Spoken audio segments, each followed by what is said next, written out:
All right, how's it going?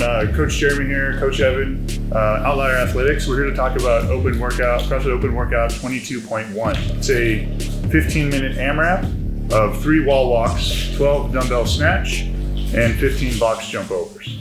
So Evan and I are going to kind of touch on some standards that are important, strategy that you guys will hopefully help you out when you guys all tackle it this weekend. And we'll review the RX version of the workout.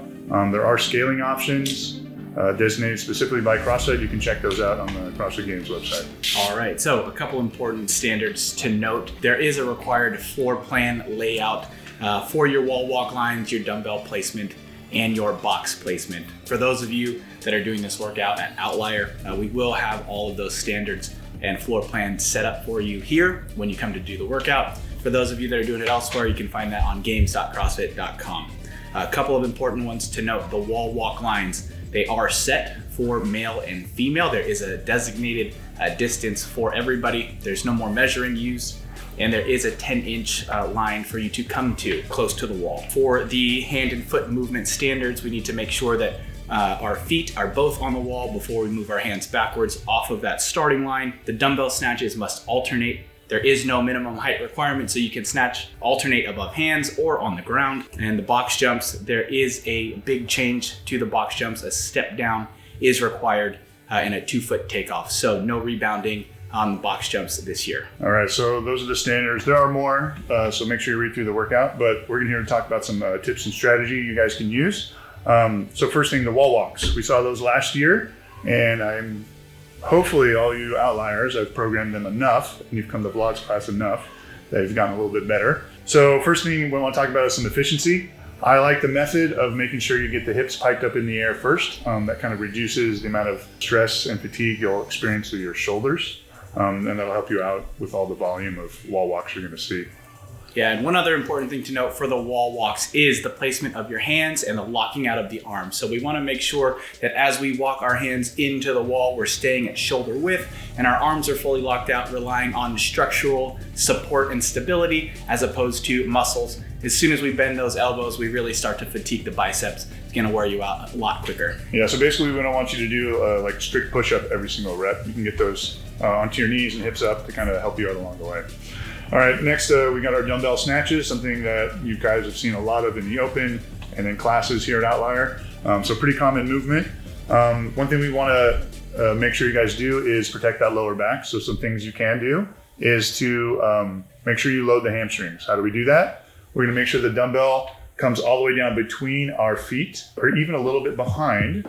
That way you're forced to use the hamstrings and not rely on, all like upper body pulling or stressing that lower back too much. So load the hamstrings, make sure the dumbbell hits between your feet, maybe a little behind. Also, to tie into that, when you're doing your dumbbell snatch, when you're pulling it from the ground, make sure that you lower the hips and bend your knees, all right? It's just like you're setting up for a barbell snatch. We wanna get the hips low, do that with your dumbbell, and hopefully in the long run, reduce the stress on that lower back. All right, moving on to the box jumps, okay? We've got a new standard for the box jumps, meaning we have to step down after every one. So to work on some efficiency for this box jump, we wanna make sure that as we jump up, we're staying low to the box, not standing all the way up and opening the hips. That is not a requirement. And then quickly stepping down, and as soon as that second foot hits the ground, we're rebounding right back up onto the box. A couple of different ways that we can do this is we can jump forward onto the box, pivot and step down, or Pivot. Pivot! Pivot! Pivot! Shut up! Shut up! Shut up! Yes. Or we can do a lateral box jump, jump up to the side, step down, and then go right back and forth. One way is to save the lower back, or if your lower back's really feeling it, is to stand up a little bit taller on that box jump, okay? It's gonna help relieve some of that tension in the lower back. Staying in that low crouch across might fatigue you a little bit more, but it is gonna be the faster way of getting across the box. As we get into the next part of this, the pacing, how do we pace this workout? The box jumps are one of the key ways that you can really dictate how fast you go or how many rounds and reps you get in this workout. So keeping that smooth, fast, efficient movement on the box jump is really going to kind of make or break how you can pick up or lose ground in this workout. basically some like overall strategy, and we'll get into some of the other two movements, is like not coming out too hot, right? We saw, I think, some of the athletes from the announcement earlier today on both the male female side. The athlete that went out first didn't end up winning the workout. So it's kind of important to make sure that you don't get caught up in like racing your wall walks, your snatches, and stay steady for all those things. All right, so let's talk about the wall walks. That being said, you can lose a lot of ground on the wall walk, so make sure that you try to move them along a little quicker than you may think. It's just 3. Last year we had an ascending ladder. This year you just got 3 every round. You can get those over with.